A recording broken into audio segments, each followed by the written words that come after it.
And Sean, we would love it if we could start at the beginnings. Could you introduce yourself and tell us a little bit about your practice? Sure. I guess I'll start my introduction actually with an image description. So my name's Sean. I use he or they pronouns. I present as male. I'm an East Asian Chinese person, and I'm someone who's visibly disabled. My back curves, my shoulders are uneven, and if you met me in real life, I'd be quite short. I've got kind of black hair that comes down to my shoulders, beyond my shoulders at this point. I'm wearing these like kind of steampunk glasses. They're green with like gold rims that float on the frames. I'm wearing like a black t-shirt. The shirt says "The future is accessible," and it's a shirt made by a disability YouTuber, Annie Sagara. And I'm in my dining room. I've got kind of like a little bit of art behind me. It's like a painting, and otherwise it's a pretty nondescript room. And about me, I am a disability artist and a curator. I'm the director of programming at Tangled Art and Disability. We're based in the traditional territories of the Anishinaabe, the Haudenosaunee, and the Huron-Wendat, and the Mississaugas of the Credit on Treaty 13 territory here in Toronto. And Tangled Art and Disability runs a gallery space. It was the first of its kind to open in Canada that's dedicated to exhibiting mad, deaf, disabled artists and exploring and advancing accessible curatorial practices. Yeah, so that's a little bit about me. Awesome, thank you. I wonder if I could ask a follow-up question, because you have shared so much of your thinking and readings that have inspired you, and Tangled is a fantastic organization, and obviously you're very integrated into its running. You're the artistic leader of that organization, but what I feel like I learned so much about your own personal philosophy about accessibility curating, looking at the materials that you shared with us. And I wonder if you could talk a little bit about that philosophy that you bring to the organization that you lead. Sure, yeah. I mean, I think a lot of the way that I curate is really to center disability as a difference that matters. And when I say that, I think there are a lot of ideas that, disability arts is about including disabled people into normative culture. But actually, I think a lot of what we're trying to do in what I'm trying to do through my practice is to really help change the conversation and shift the way that we understand disability, because it's always, at least for myself, I shouldn't speak for everyone, but like as someone who has lived experience as a disabled person, has always had lived experience as a disabled person, going to art school, I never really had an opportunity to explore ideas of disability culture or disability community. And I think that's really what I'm trying to foreground in my practice here, is this idea that disability community exists, that there is a crip culture that we all participate in. And for me, like accessible curation, that's a huge part of it, because access is, as disability justice activist Mia Mingus tells us, access is concrete resistance to the kind of isolated histories that disabled people have lived. It's a way of understanding that disability is not just located in our bodies, but it's constructed and the barriers we face, the ableist structures that exist are ultimately one of the biggest factors for creating the kind of ableist and inaccessible art structures that we're in today. And so for me, like, I really enjoy creating crypt culture. I love experimenting with it and building solidarity within our communities. I use disability arts oftentimes as an umbrella term, but you know, we have within disability arts, you know, we have CRIP, C-R-I-P, like artists, we have MAD artists, we have deaf artists, we have sick, spoony, chronically ill, you know, neurodiverse and neurodivergent artists. And, you know, we all come at it from kind of different places of lived experience. But I think the through line of my practice is that we're trying to, you know, reimagine the world as a more equitable place and the world as a more accessible one that really, you know, fully understands disability as I said, a difference that matters. Extraordinary. You know, one of the things that we've been reckoning with as we build our course together or our experience together is the container of feminist art field school, as what we call ourselves. And I wonder if you might be willing to think out loud with us about those words as a container and whether or not they resonate, or some of the sparks that we might be able to connect to the work that you do with Tangled and genres like art or feminist art or school. Yeah, of course. Like, I mean, I think feminist art was my introduction into kind of critical access and into, you know, critical disability understandings and critical disability study. Like, for me, feminist art can't exist without really an intersectional lens that includes an analysis of disability justice. And, you know, just like in feminism, where we understand that there are structural things that create the social kind of meanings that are assigned to people. Like, I think more and more we're beginning to understand that we can't be siloed in our fields. There's an incredible definition of ableism that Talila T.L. Lewis, who's a disability justice activist, has helped has created alongside other like Black, BIPOC, disabled activists. And that definition of ableism is, it's really, I think it captures a lot of my thoughts around essentially why we have to include ableism in that analysis. And I'll just kind of recall it as best as I can. It essentially says that ableism is kind of ableism dictates how we move and how we are valued in society. You know, it pits us against this kind of mythic norm of what is valuable.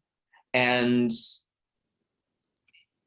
it really tells us that ableism is part of a system that like values people based on just like these socially constructed ideas of what is, you know, normal or desirable or productive. And, you know, it's intersectional. These constructed ideas are cobbled together from eugenics, misogyny, anti-Blackness, colonialism, capitalism, especially capitalism. And so, you know, it tells us who's valuable in society. And you don't actually, I think the most important part here is that TL says you do not have to be disabled to experience ableism. And I think that really changed my understanding of what disability is, like that ableism is structural and that it affects us all. And so when we talk about feminist arts, when we talk about feminism in general. Like if your feminism doesn't include disability, then is it truly feminism? Is it truly understanding all the ways that, you know, ableism has actually been what upholds a lot of the other ways people are oppressed? Like, we have to include it in that analysis, because when we think, you know, as queer folks about how things were justified in terms of discriminating against queer folks, it was through this lens of mental illness, through a lens of disability. And that's often how it was employed. Disability oftentimes is employed against other groups, other marginalized groups. And so it's vital to have accessible gatherings. It's important to have disability as part of these conversations, because otherwise we can fall so easily into repeating the tropes that have created these structures in the first place. Fantastic. Are we throwing the mic back and forth? Let's do it. I'm having a great time. I could listen to Sean all day, so I'm just trying to think of the best way to prompt him to do it again. I'm thinking about the phrase that you used to title your appearance on the podcast, the Secret Feminist Agenda podcast, Disability Art is the Last Avant-Garde. And just thinking about that phrase in relationship to Chase's question about the name of this course, and the commentary that you just made. I mean, to me, as a nerdy art historian, that describes disability art as something so powerful. And I wonder if you could talk a little bit about the phrase and where it comes from and what it means to you, and that idea of the power of disability art. Yeah, well, I should start by saying that phrase, the last avant-garde, is a phrase that was coined by Yinka Shonibare, who's a critically acclaimed artist in the UK. He's a disabled artist as well. And it came from a panel that he was on in 2007, where he kind of asserted that disability arts is the last remaining avant-garde movement. And I think, like, it was so powerful to me. And as someone who's just being introduced to disability arts at the time, not necessarily even really politically aligning myself with disability, that understanding, that reframing was really an important way of how I understood and valued disability arts. And it was really exciting, you know. I think what Yinka was doing was, like, observing that there is an emerging and kind of growing momentum of disability arts. And this growth for him paralleled movements like feminist arts, Black arts, queer arts, you know, movements in the 60s that were really powerful vehicles for social change and were able to kind of upend the art sector and resist kind of the ways that the art sector had stagnated. And so I think really, like, Yinka's assertion that disability arts is the last avant-garde kind of unapologetically centers disabled artists and crip culture. And it asks us to understand that these practices are new to the mainstream, I should say. And a lot of these practices are not understood. They're oftentimes anti-capitalist. They're oftentimes about discomfort. They're oftentimes about, you know, different ways of being. And there's a disability scholar named Kelly Fritsch who created this definition of the word crip. Crip is like a reclaimed word that we use in the community.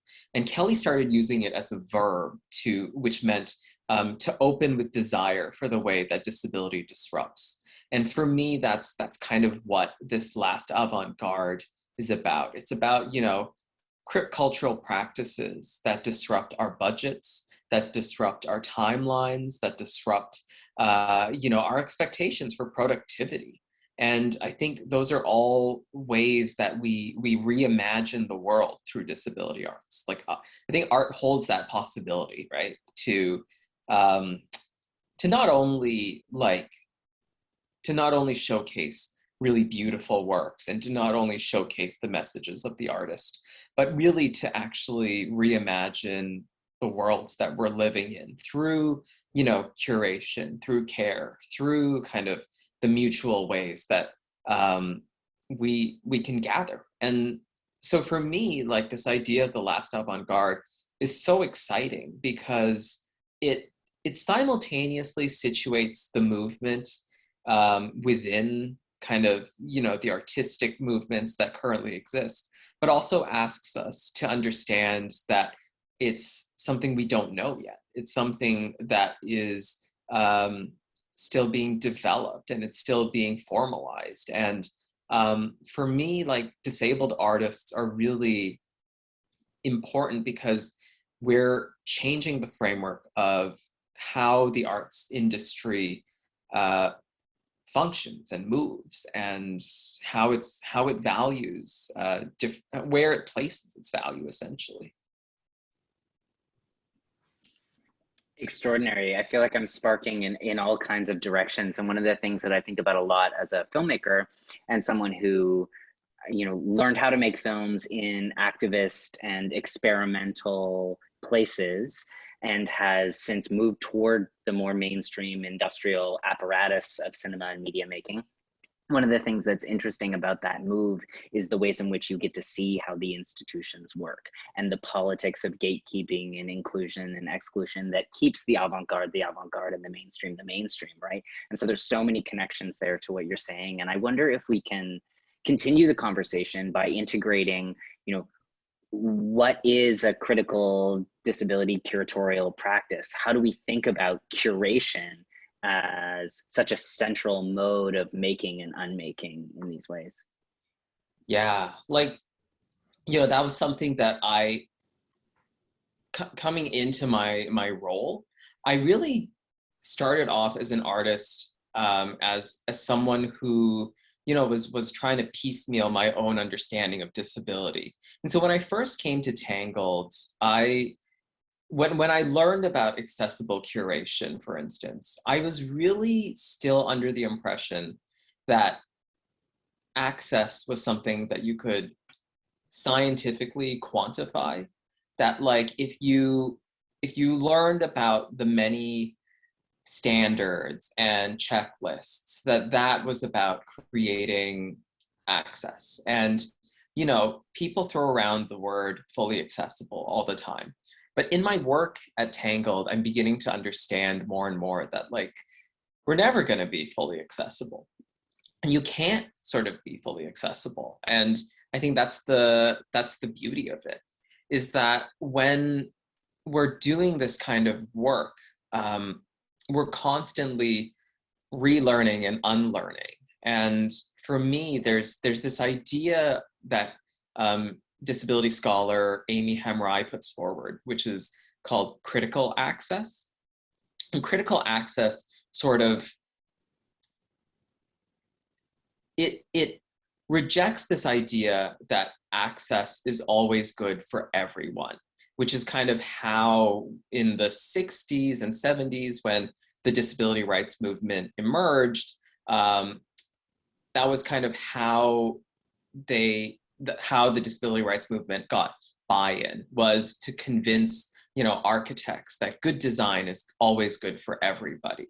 And we're beginning to maybe resist this notion through Amy's idea of critical access. We're beginning to understand that maybe access needs to center disabled people, and that sometimes it disrupts or creates discomfort for able-bodied folks that has to be a part of how we negotiate our relationships to one another.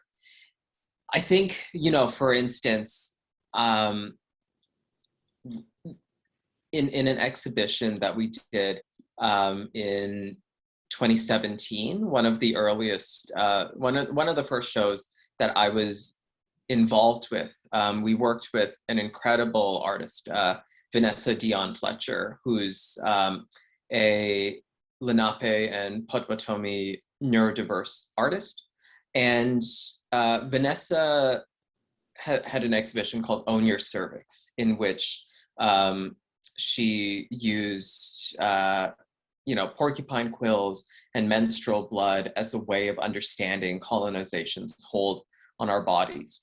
I could get into the whole exhibition, but the part I want to focus on is this one piece called Colonial Comfort that Vanessa created, which was like a white settee. It was like a little couch, two-person couch. It was an old Victorian styled settee that she amplified the textures and design with her menstrual blood and with porcupine quills. And a big part of how we show this work was the idea of safety, you know, like, can we safely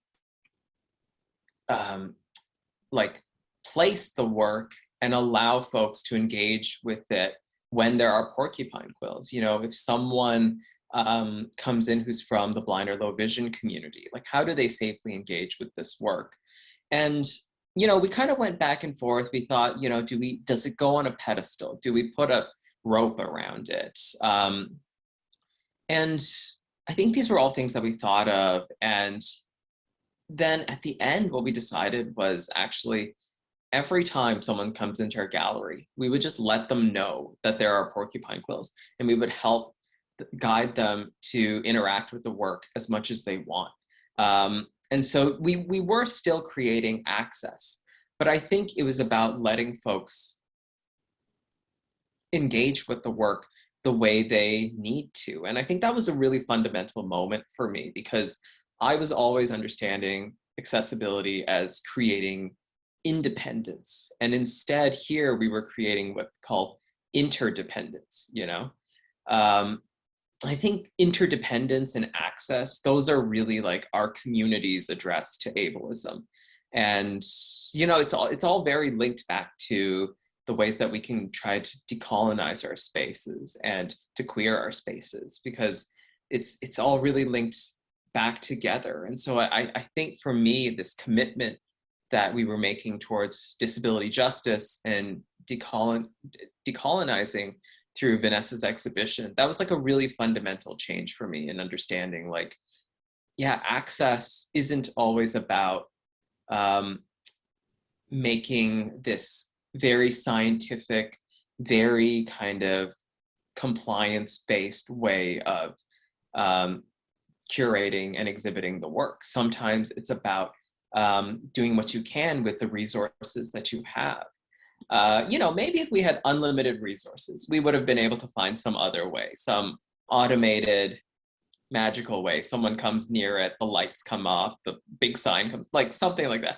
But, you know, Crip folks, we've always had to hack inaccessible spaces. We've always had to just create, you know, like protocols and methods for handling things. Even at the beginning, when I described myself, for folks, I think that was a part of disability culture. It's a way that, you know, we can hack Zoom in a way to allow for folks who are, you know, blind or low vision to come on and to understand, you know, what kind of space is being created. Thank you. That was fantastic. And just to quickly touch on your visual description of yourself, when I am asked to do that in Zoom meetings, I'm like, I don't know, I'm a middle-aged Black woman with black hair and a red sweater. And like the facility with which you described yourself to really give a complete visual picture is I guess practiced, and an indication of kind of a skill building that we have to, the rest of us who don't know how to do that yet, have to participate in order to make this Zoom space truly a more comfortable space for more people. Yeah. And I just want to say, like, it really is about practice, because I am not the best at describing myself. Like, I remember when I first had to describe myself, like, I had no idea what to include. I didn't know how to describe, my glasses, my skin color. Like, do I describe disability? And then, like, actually, that ended up being a very political choice that I've continued to make every time I come into a space, is to really identify myself as someone who's visibly disabled. Because, like, when you go into a space together, like, physically, that's what happens. Everyone can for those who are sighted, like, everyone can easily see that I'm visibly disabled. So I think I want to create that same sense through description. And there's lots of there's so many incredible artists doing really interesting things with audio description, like that goes back to my standardization remark. Like, I think there are standards that have been created about audio description, but then there are all these artists and all these activists doing really creative things with audio description, using it in poetic ways, integrating it into the aesthetic of what they do. And that's also important, right? Like, making access not just an add-on, but like part of a cultural aesthetic, and something that we consistently do, I think is really important. Absolutely.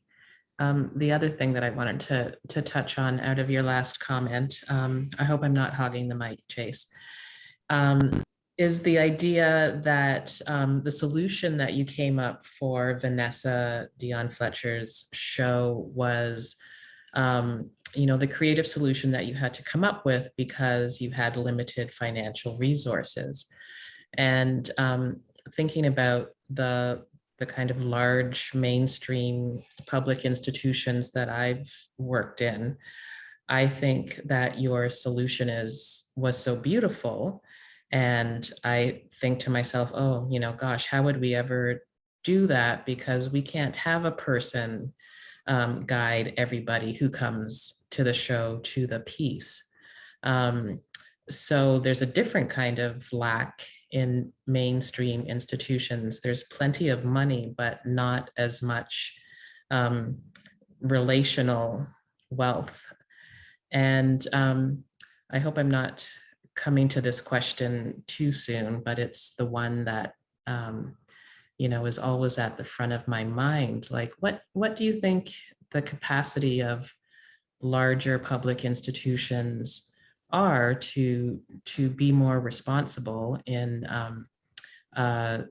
fighting ableism, in representing artists from the disability community, in really being a part of this conversation?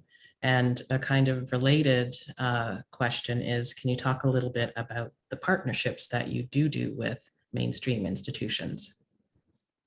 Definitely, yeah. It's such an interesting question when you ask, because I balance kind of two kind of schools of thought when we do this, because I want institutions to invest in this, and it needs to be a long-term thing. But on the other hand, it can be really frustrating because institutions do have a lot more resources. And if they simply made a commitment to it, that it could go a lot quicker. And so oftentimes what I try to talk about is really centering the community and trying, like, one of the tenets of disability justice is leadership of the most impacted. I think for a lot of institutions, it's easy to, I shouldn't say it's easy, but it's much easier to create one exhibition where perhaps a disabled artist could come in and showcase their works. But it's much harder to kind of genuinely commit in a long term to that. And I think that is what needs to happen, is like more leadership from the community and more opportunities for leadership from the community. I think it starts with, you know, a lot of consultations, to be honest, to understand what you don't even know, and to understand, you know, why the community may be, for instance, hesitant at first to engage with the community. What I oftentimes say with the institutions that we work with is you can't only do this once. If you try to do everything perfectly one time, then perhaps you've created access through that one program, but you haven't actually made a commitment to the community. And if folks can only ever go to one program a year or one program period, like nobody would really want to invest in that energy, invest that kind of trust, invest that you know, that kind of time to engage with that institution if it isn't a real effort. And so leadership, I think, is the most important one. In my work with other institutions, it's also been about opening to that discomfort. We have an exhibition coming up actually with that we're doing a partnership with the Robert McLaughlin Gallery in Oshawa, and one of the artists, Aslan Thomas, is creating what they're calling an invisible sculpture, and this sculpture is a commitment to fragrance-free space. Aslan's someone who has multiple chemical sensitivities and oftentimes may come in wearing a mask or a filter in order to try to mitigate some of these chemicals that folks who are heavily perfumed may be wearing. And so for this show, Aslan actually proposed that we not allow folks who are heavily scented into our space. And, you know, it can be very uncomfortable for an institution to make that kind of commitment. I think, like, I really applaud the RMG for committing to this. And it's something that we're going to be doing some training with their docents around. And I think a lot of folks are like, how do we do this? But I think that's the discomfort and the commitment level that we need is to understand from the artists, like, what if we shift our thinking to this? Because oftentimes there are scent-free policies, but no one enforces them. And, you know, that creates inaccessibility for one group. And so Aslan's basically flipping the thinking around here. Aslan's saying, like, well, then what happens when we have it the other way around? Isn't that equally uncomfortable? And why can't it be equally uncomfortable that way? And so that's one of the things that I think is exciting about working with institutions, is actually making them uncomfortable. And you know, I don't mean it in like any sort of malicious way. A lot of folks are incredible allies within institutions. But I think when folks are interested in disability arts, like, there needs to be this recognition that, like, you commit to access, you commit to the artists, and you don't try to create new harms when you're when you are doing these programs. Fantastic, thank you. Thank you so much. I have to tell you that as you were speaking, I furiously grabbed a Post-it note and wrote, you know, access as cultural aesthetic. And I've like, my eyes have returned to this idea multiple times as you have been speaking. And I'm so inspired to think about, you know, the artists who are using audio description as one way in which we could imagine that. And I'm wondering if you could offer up perhaps other ways that we might think about access as cultural aesthetic. Yeah, oh, definitely. I mean, I think there's so many examples, and there's so many artists hacking the inaccessibility of like normative culture. We've got, you know, for instance, artists working with vibration and sound as a way of kind of transcending the ways that you can experience sound art.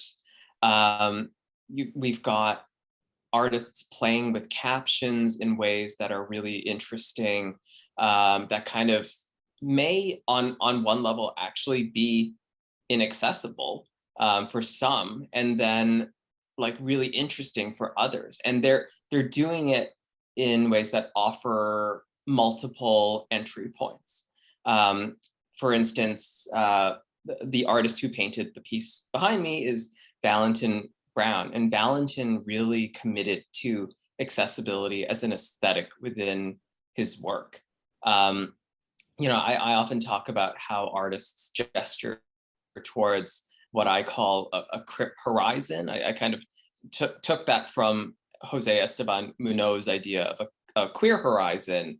And, you know, I think it applies just as much to a crypt horizon, you know, an elsewhere and an elsewhen where, you know, we're in a crypt utopia where folks have their access needs met, where there's intimacy through our access. And Valentin often takes on accessibility as an aesthetic for his pieces, but he doesn't do it in a very traditional way. He had, you know, Valentin had over 100 pieces at our gallery and 1,000 little sculptures in our space. And you couldn't possibly create a traditional audio description because it would just be too daunting, and it would be kind of it wouldn't really be an enjoyable listen, because it would be this large opus of a track, and each piece had some similarities, and so it really wouldn't create the sense of what the exhibition is meant to evoke. And so Valentin instead had been writing almost like diary entries, what she calls captain's logs in the back of Valentin's works. And so each piece had this many of the pieces had captain's logs. And so instead, Valentin used those captain's logs to create the audio description, and kind of created these sound stations where folks could listen to the audio description. And then Valentin also created these tactile elements. There was a big sculpture called Big Softy that had, you know, it was made out of a lot of different fabrics, a lot of really interesting tactile elements. If you touch a certain place, it might squeak, or it might be kind of scratchy, and other places could be really soft, and you could hold it or you could take it apart. And so Valentin was creating access not in a traditional way, but instead complementing traditional visual art with tactile elements. There was also Gloria Swain, who's an incredible Black mad artist and activist who we worked with. She curated an exhibition called Hidden. It was the last show that we had before the pandemic kind of forced us to close our gallery space.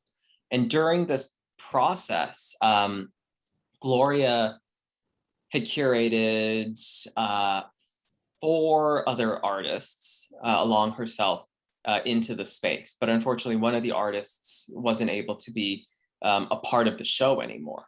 And while there was potentially enough time to find another artist, rather than drop the artist, like, Gloria decided to hold an empty wall with text that wrote about kind of holding space for this artist and every artist who wasn't able to really participate. And we paid a fee to that artist for participating that far into things.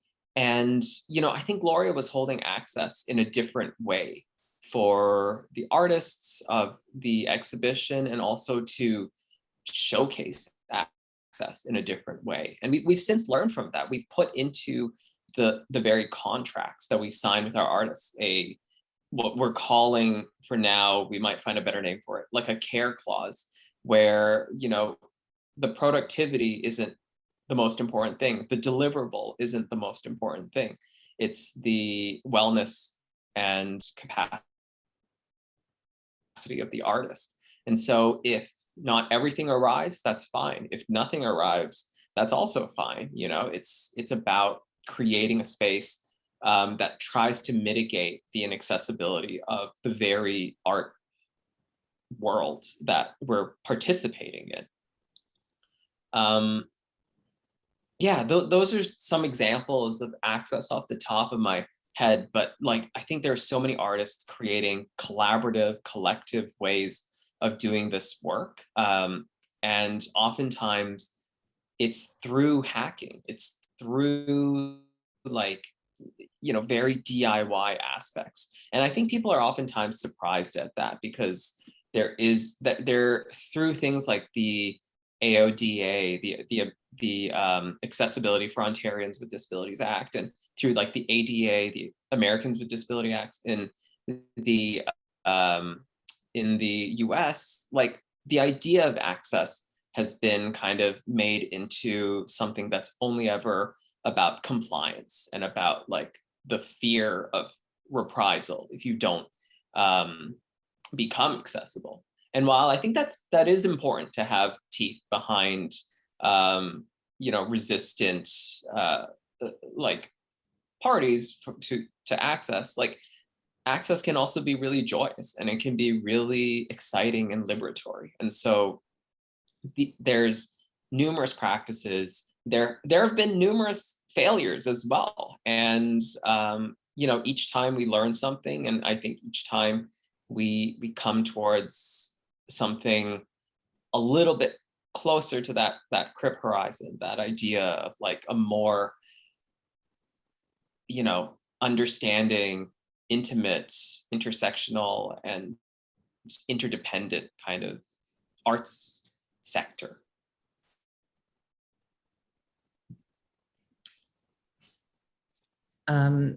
Sean, you have just packed the last 45 or 50 minutes with so much information that I feel like we are at a point where we could move on to the last question. You're already starting to lean into those sort of moments of visioning what the future needs to look like. So our final question is, where are you headed, and where do we need to be headed together?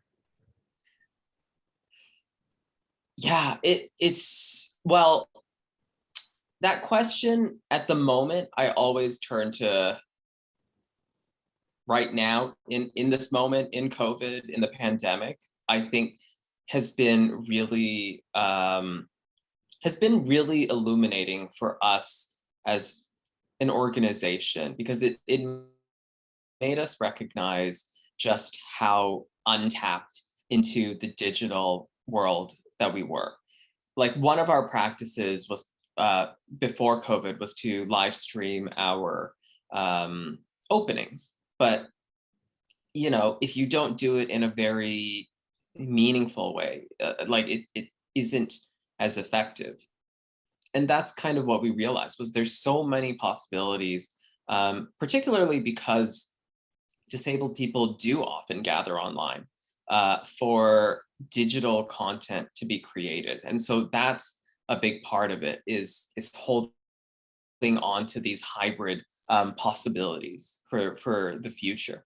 I'm worried that a lot of capacity has been built around digital, and then it'll be forgotten as soon as a return to in-person events happens. And I think we need to hold on to the new audience members we've created, but more than anything else, we need to hold on to some of those more accessible practices that we've learned how to do. Like a lot of what's happening right now, a lot of the work from home, the flexibility, the digital content, those are things that disabled folks have been advocating for forever. But it wasn't until like this unfortunately like a capitalist necessity created the opportunity for this, that these things happened. Up until then, it was considered excessive. But when it's suddenly the majority, when it's non-disabled people that also need this,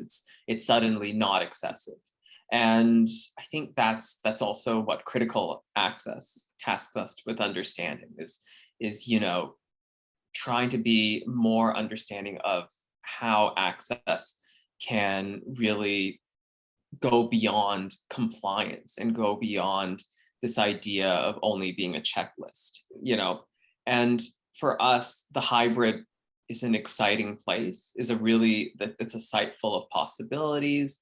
And that's, I think, a big part of it is, for instance, one of the experimental DIYs that I'd like, that maybe by the time this is showing will be a part of our practice definitely this year, but like hopefully beyond, is the ability to book a Zoom drop-in, a guided tour through, we're thinking an iPad, but it may be different, like, where somebody can guide you through the gallery and you can have an experience akin to dropping in and getting a tour from a docent. And it'll be different, but there are, I think, a lot of ways that it could also be more accessible and more intimate. And,